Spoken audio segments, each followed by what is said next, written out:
Picture a woman standing beneath studio lights, so bright they wash out every shadow on her face, wearing a black structured coat that costs more than an entire year of her old rent, holding still while a room full of strangers watches her like she is the only thing worth looking at. Now picture, on that same morning, a man 3 states away, standing frozen in a grocery store aisle in Atlanta, Georgia, a glossy magazine shaking slightly in his hands, staring at a face he once told to disappear. 3 years before that morning, that same woman was sitting alone at a kitchen table in a house she thought would be hers for the rest of her life, listening to her husband of 14 years explain, calmly and without raising his voice, exactly why she was no longer enough. He believed those words would end her. Instead, they were only the beginning. This is the story of Simone Carter, and what happened when the man who told her she was forgettable found out, in the worst possible way, exactly how wrong he had been. Before we dive deeper, let us know in the comments where you're watching from. We'd love to hear from you. And don't forget to hit that subscribe button so you never miss any of our upcoming videos. Simone and Andre Carter met when they were both 26 years old, waiting tables at the same restaurant in Atlanta, while Andre finished law school at night, and Simone built a small freelance graphic design business, one client at a time. Back then, Andre used to tell people that Simone was the only person who ever made him feel like he could actually become somebody. For the first 10 years of their marriage, that feeling seemed to run both directions. She designed the logo for his first solo practice. He drove 2 hours round trip every week so she could take a design certification class in another city.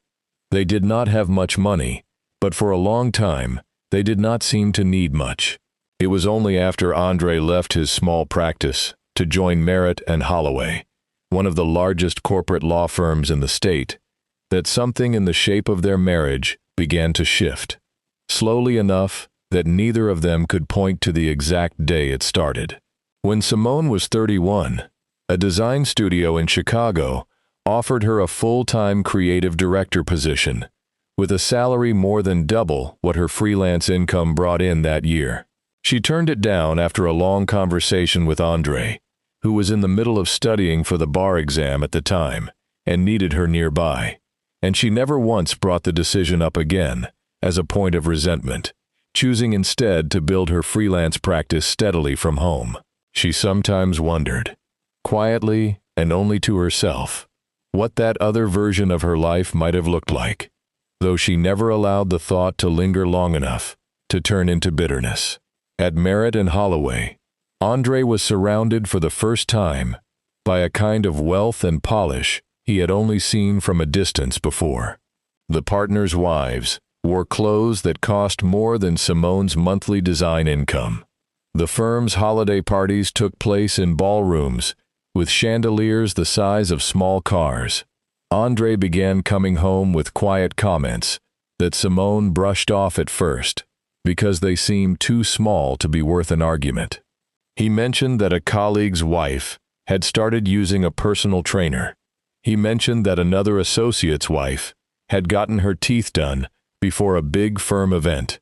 He never said these things as direct criticism. He said them the way a man says something he wants his wife to overhear and act on without ever being asked outright. Simone told herself she was imagining a pattern where there was none. She would spend the next 4 years slowly realizing she had not been imagining anything at all. The associate everyone at Merritt and Holloway seemed to admire most was a woman named Brianna Voss, 29 years old, sharp, ambitious, and always dressed like she had somewhere more important to be next. Andre mentioned her often, always framed as a professional observation. Brianna closed a difficult negotiation. Brianna impressed a senior partner in a meeting. Brianna never seemed rattled under pressure. Simone had no reason to suspect anything beyond admiration for a colleague's work ethic, and for a long time, that was probably all it was. What troubled her more than any single comment was the growing sense that Andre had started measuring his own home life against the polished, effortless image Brianna and the other young associates projected, and finding his own marriage lacking by comparison, as though a 14-year partnership built from nothing could be judged by the same standard as a stranger's tailored blazer. 6 months before the divorce, Andre asked Simone, gently at first, and then with growing insistence, whether she had considered getting back into the workout routine she used to keep up when they first met, mentioning that several partners' wives had started a running group together that met before work 3 mornings a week. Simone pointed out that she walked several miles, most days delivering design proofs across the city, and did not see the need to join a group of women she barely knew. Andre did not push the subject further that day, but similar comments kept surfacing over the following months, always framed as concern for her well-being rather than her appearance, always leaving Simone with the same quiet, uneasy feeling afterward that she could never quite name out loud. She began, without fully admitting it to herself, avoiding full-length mirrors, a small daily habit that would take her nearly 2 years after the divorce to fully unlearn. The night everything came apart happened to be the night of the firm's annual fall gala, an event Andre had talked about for weeks, because senior partner decisions about the next class of partners were rumored to be influenced by who made the strongest impression that evening. Simone spent an hour getting ready, choosing a deep green dress she had worn to a wedding 2 years earlier, because a new one was not in their budget that month. When she came downstairs, Andre looked at her for a long moment before saying that he had hoped she might have found something a little more current for a night this important. Not sharp exactly, he clarified, when he saw her face change. Just something that looked like effort. Simone did not respond. She had learned, without fully realizing when the lesson had been taught to her, that responding usually cost more than staying quiet. At the gala itself, Andre introduced her to colleagues, using the word "my," in a way that had begun to feel less like affection and more like ownership, the same tone he used when he referred to his firm bonus or his parking spot. Brianna Voss was there in a sleek black dress, laughing easily with 3 senior partners at once, and Simone noticed Andre's eyes drift toward that circle more than once throughout the evening, not with anything Simone could have named as desire exactly, but with something that looked uncomfortably close to comparison. On the drive home, Andre was quiet, in a way that felt deliberate, and Simone knew, the way you know weather is changing before the first drop of rain falls, that whatever was coming was closer now than it had ever been before. It arrived 3 weeks later, on an ordinary Tuesday evening. Over a glass of wine, Andre never finished, in the kitchen with the recessed lighting turned down low, the way Simone liked it, a detail she would later find almost unbearably ironic, that he chose to end 14 years of marriage under lighting she herself had picked out, because it made the room feel gentle. He told her he needed someone who matched where his career was going. He told her, without cruelty in his voice, which somehow made it worse, that she had let herself go, that a man in his position needed a wife who looked like the success he had worked so hard to build. He said he was not trying to hurt her. He said he was only being honest.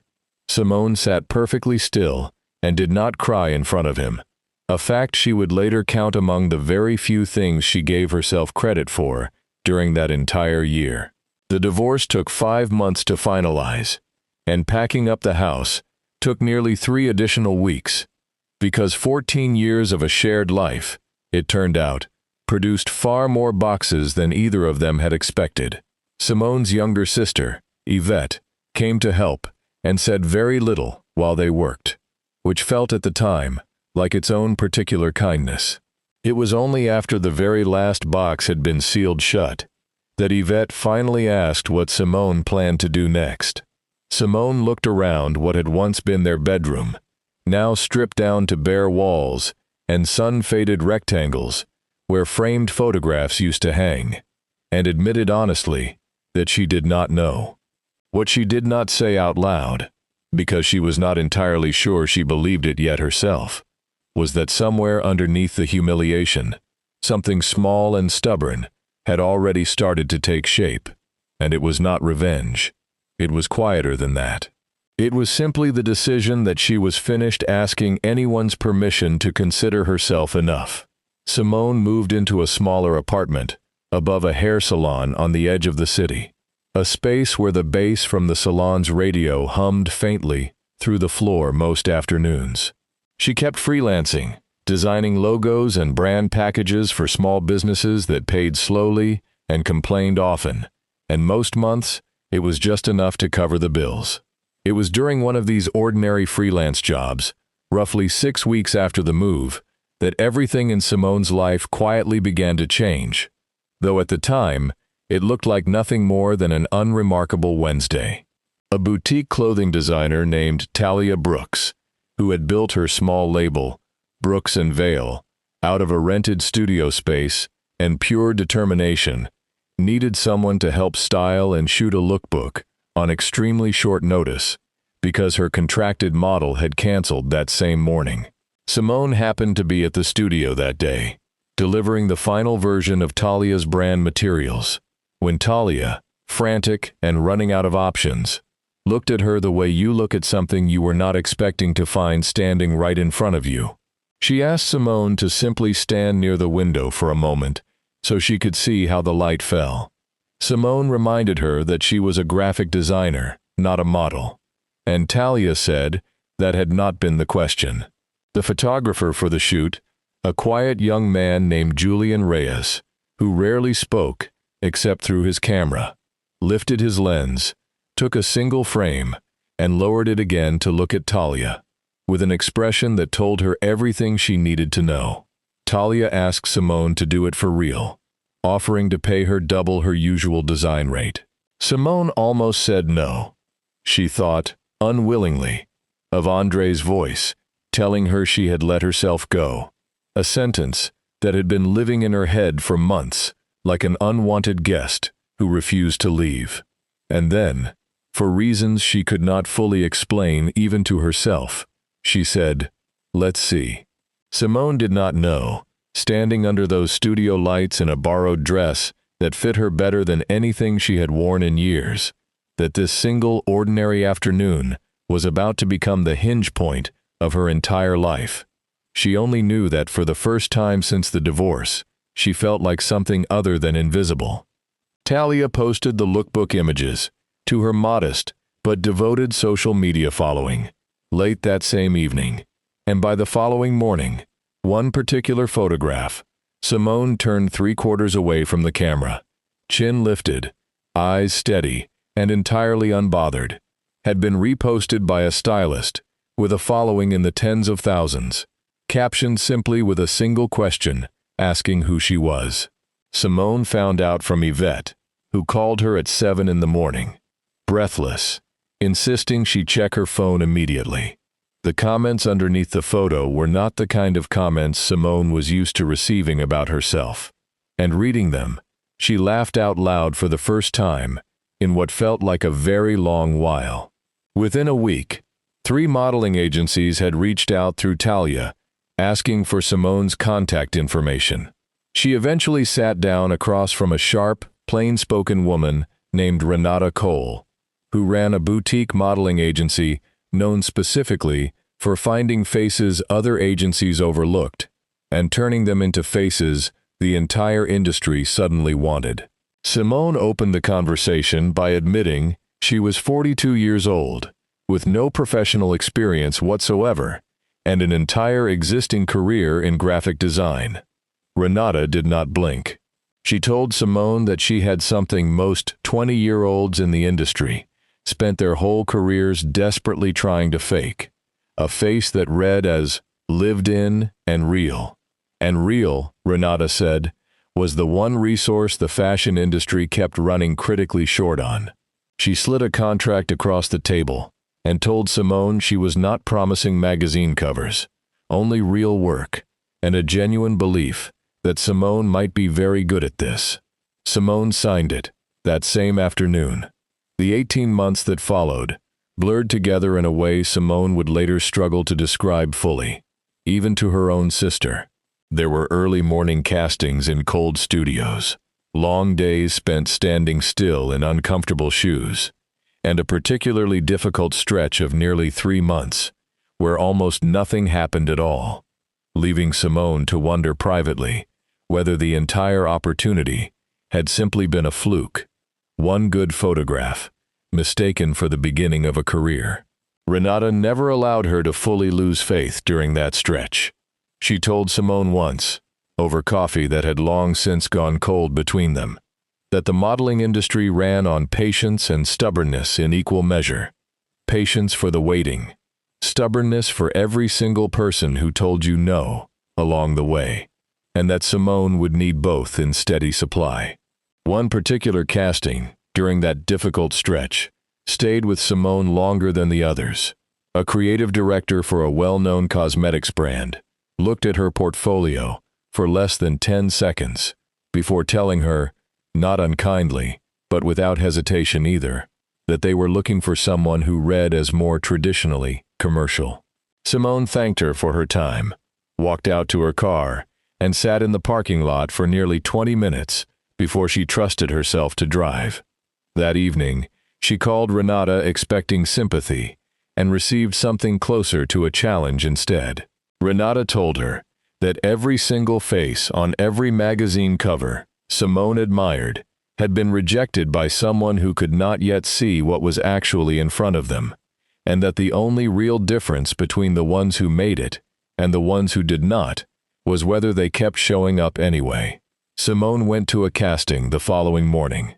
Slowly, without fully noticing the shift as it happened, she realized she had stopped shrinking. She stood differently.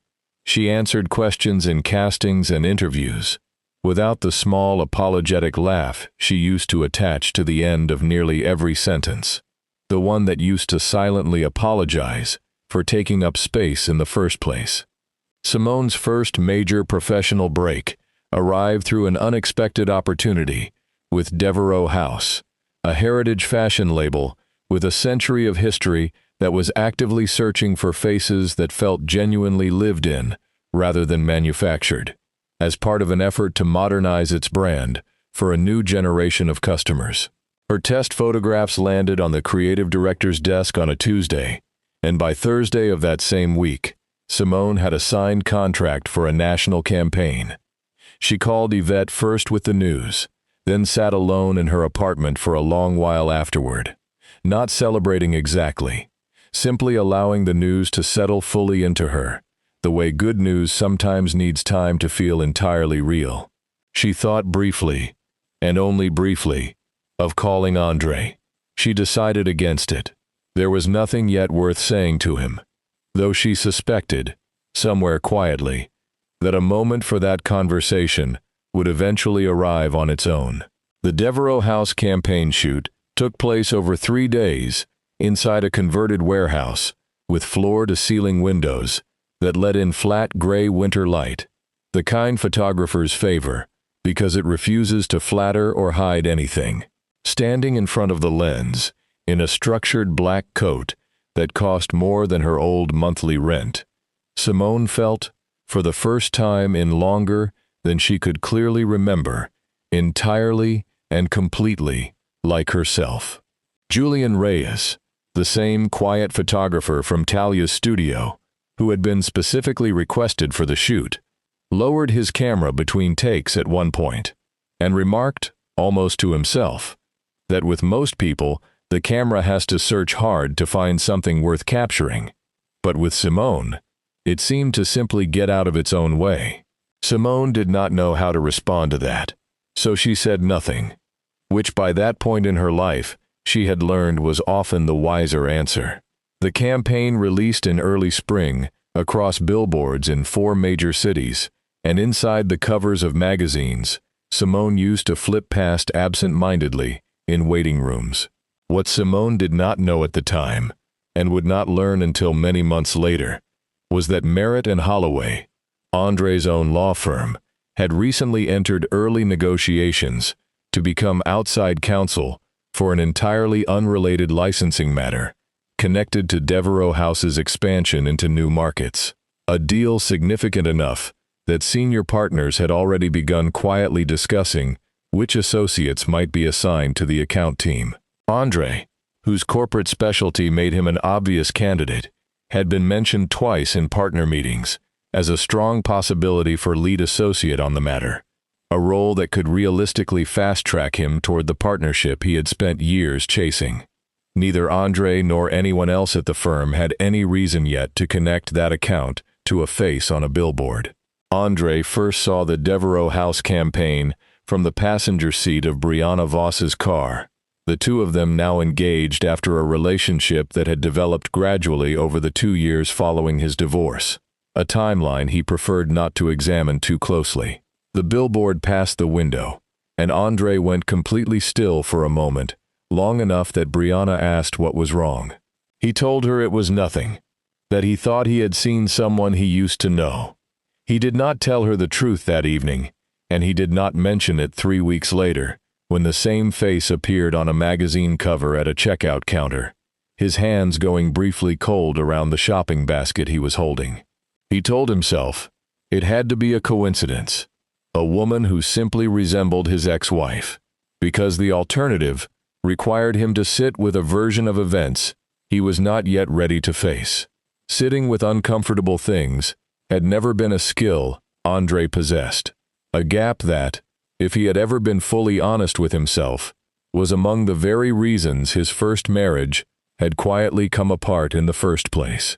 The professional collision Andre never saw coming arrived on an otherwise unremarkable Thursday morning, when the senior partner leading the Devereaux House negotiations called a meeting to formally announce the account team and walk through the client's current campaign materials before the group's first joint strategy session. Andre sat near the head of the conference table, coffee in hand, half listening as slides clicked past on the screen at the front of the room, until an image appeared that made every other sound in the room seem to fall away at once. There, projected 8 feet wide across the wall, in front of 12 of his colleagues, was Simone, chin lifted, eyes steady, wearing an expression Andre had never once seen on her face during their entire 14 years together. The senior partner continued speaking. Andre heard almost none of it.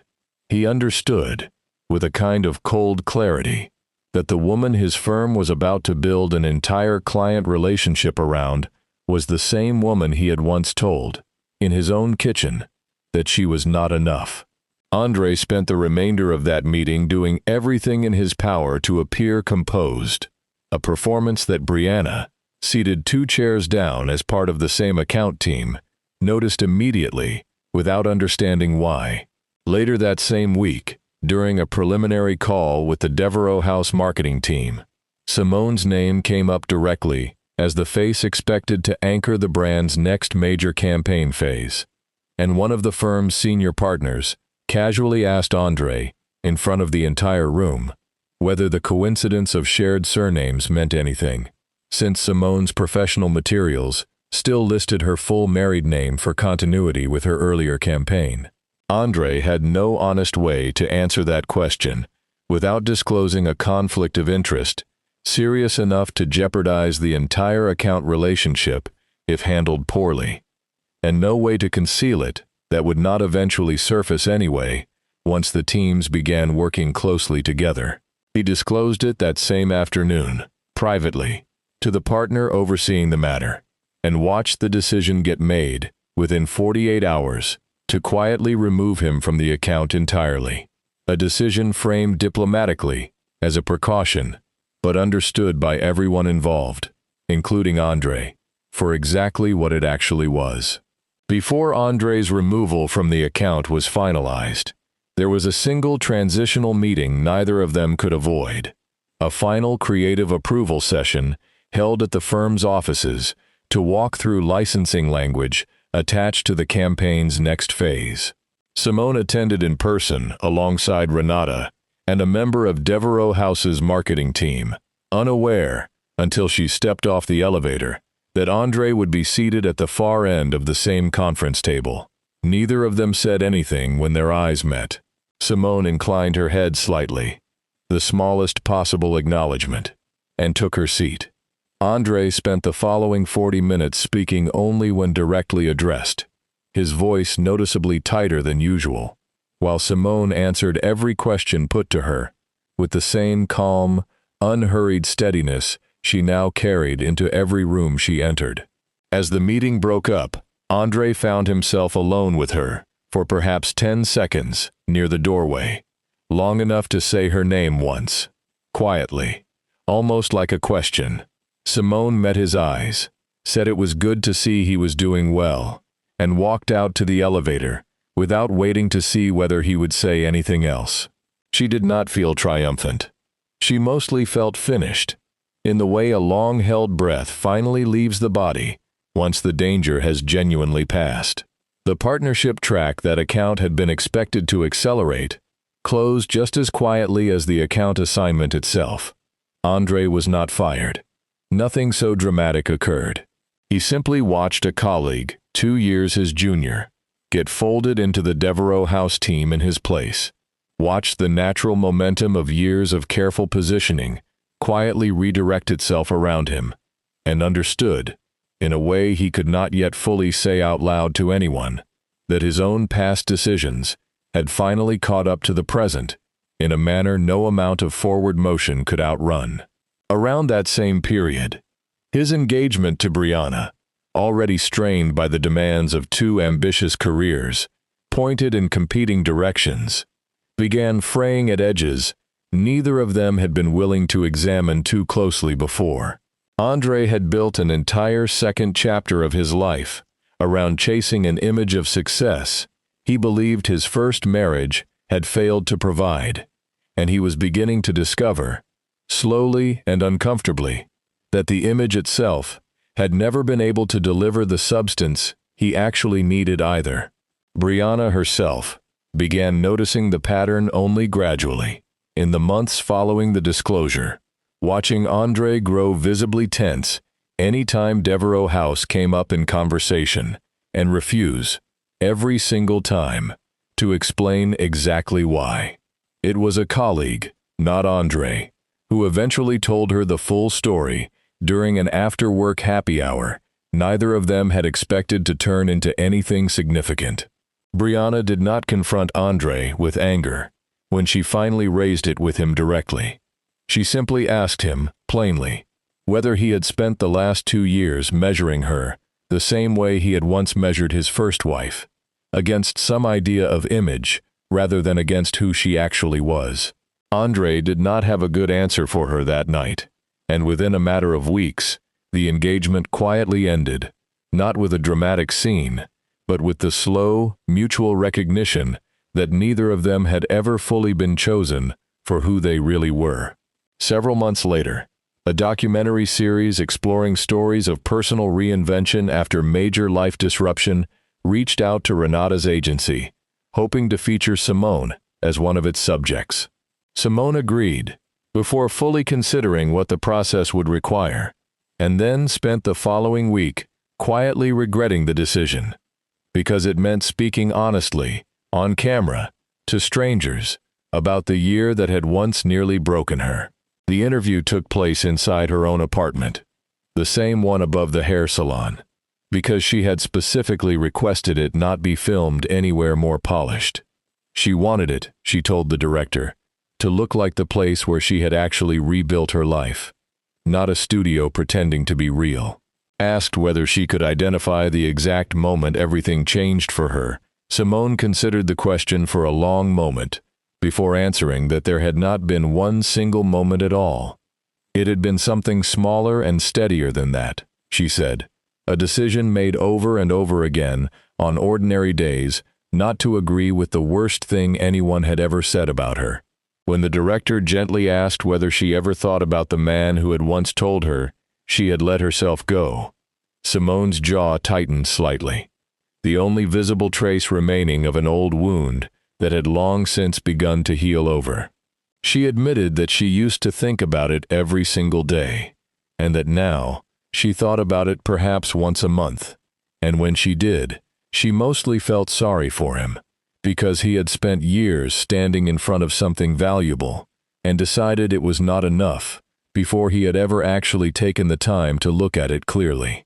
She never spoke his name in that interview, or in any other public conversation afterward, not out of any remaining protectiveness toward him, but because she had learned that saying his name aloud in that context would grant him a kind of relevance in her story that he had long since stopped deserving. He was a chapter, she had come to understand, never the author. The documentary aired to a modest but genuinely attentive audience, and clips of that particular answer circulated widely online for nearly a full week afterward, shared again and again, with captions praising the quiet dignity of a woman who had clearly moved forward with her entire life. It was that same week, almost by coincidence, that Adorn, one of the most respected fashion publications in the country, formally confirmed that Simone would appear on its upcoming autumn cover, not as a minor feature buried inside the magazine, but as the central cover subject herself. Simone received the news from Renata while sitting on the porch of a small coastal house on Tybee Island that she had purchased for herself earlier that year, and for a long moment, after hanging up the phone, she simply sat looking out at the water, letting the news settle slowly into place before she trusted her own voice enough to call her sister back. The Adorn cover shoot took place over 2 days in early autumn, and it felt unlike anything Simone had experienced up to that point in her career. Not because the technical process was especially different, but because of what it meant to walk past a wall lined with past covers stretching back decades, faces that had defined entire eras of American fashion, and understand that hers would soon join them. The creative team had been explicit about what they wanted from the images, describing it during the pre-shoot briefing as strength rather than glamour for its own sake. A woman who had clearly survived the worst thing anyone had ever said about her, and come out the other side steadier for it.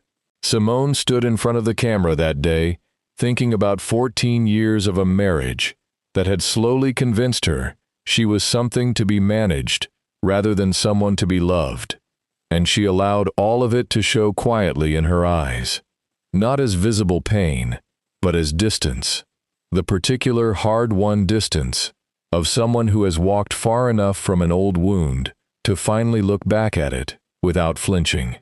The Adorn cover reached newsstands on a cold, overcast Tuesday morning in November, and by 9 o'clock that same morning, the image was already spreading rapidly across social media, shared and discussed in captions ranging from admiring to genuinely reverent.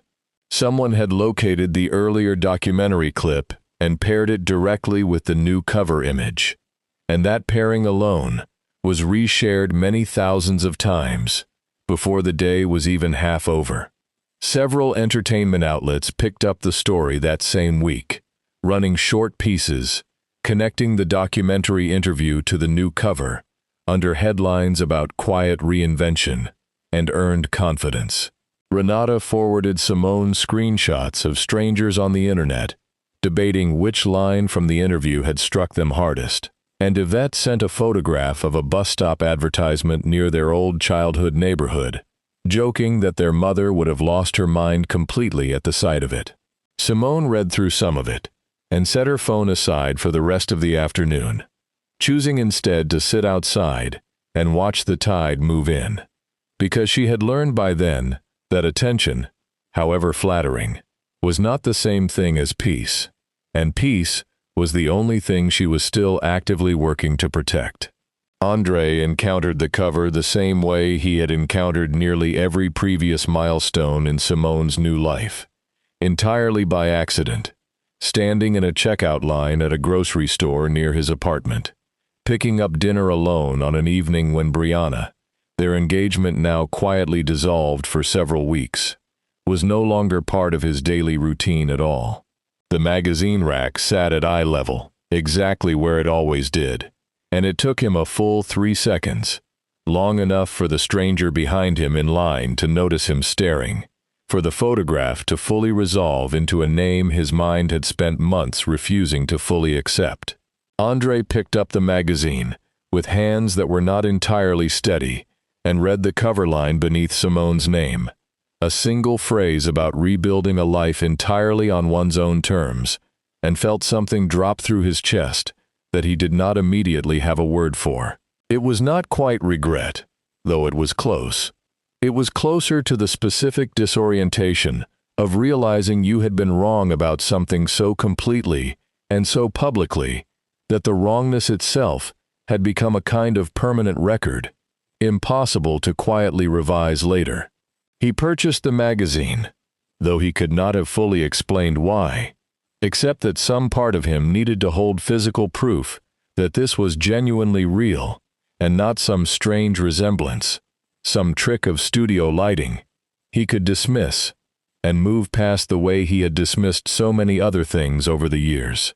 Standing afterward in the parking lot, ignoring the cold, he read the interview inside from beginning to end, 4 times over, lingering longest on a single paragraph near its close, where Simone described finally learning to hear her own voice again, after years of believing someone else's opinion of her had been the final word on her worth. 3 days later, a brief message reached Simone through a mutual contact, since she had blocked Andre's number outright more than a year earlier, as one of the small, deliberate acts of self-protection that had steadily added up into something larger over time. The message was short and carefully worded, an apology for the intrusion attached to a simple admission that he had seen the cover, that he did not expect anything from her in response, and that he only wanted her to know he had been wrong about all of it. Simone read the message twice, sitting on the porch of the same coastal house where she had first heard the news about the cover months earlier. She considered, briefly, all the different versions of herself who might have responded to a message like this at different points along the way. The version from 3 years earlier, who might have cried reading it, and the version from only a year ago, who might have written back something sharp enough to make him feel exactly as small as he had once made her feel. She was neither of those versions any longer. She typed a response, deleted it, typed another, and deleted that one as well, before finally settling on something brief that cost her nothing and gave him nothing more than simple acknowledgement in return, which felt like the most honest reflection of exactly where she had actually landed after everything. She thanked him for saying so, and told him she hoped he was doing well.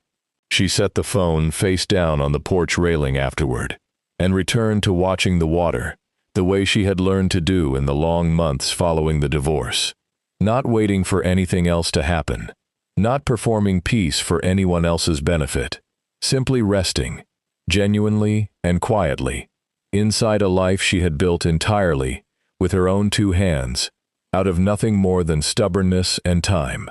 There is a kind of ending that arrives with fireworks, and there is a kind that arrives quietly, in the ordinary hush of an evening spent alone on a porch.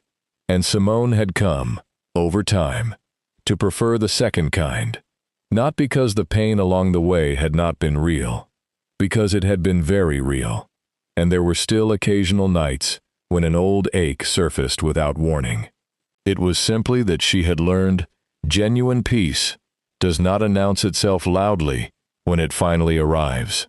It moves in quietly and stays. She thought often, in those final settled months, about the women who might one day hear some version of her story, sitting in some version of that same dim kitchen, hearing some version of those same cruel words, and believing for a while that another person's opinion of their face or their worth could possibly be the final say on either one. She wanted them to understand what had taken her the better part of 3 years to fully learn for herself, that being told you are not enough by someone who never truly looked at you closely enough to know is not a diagnosis of anything real about you. It is only ever an opinion spoken by someone whose vision was simply too small to hold the whole of who you actually are. Yvette asked her once, not long after the cover came out, whether she ever wished she could go back and tell her younger self, the one packing boxes in that empty apartment, exactly how the story was going to end. Simone thought about it for a while before answering that she would not, actually, because the not knowing had been the part that forced her to build something real, instead of simply waiting out a hard season for a reward she could already see coming. The waiting itself, she said, had turned out to be where most of the actual becoming happened.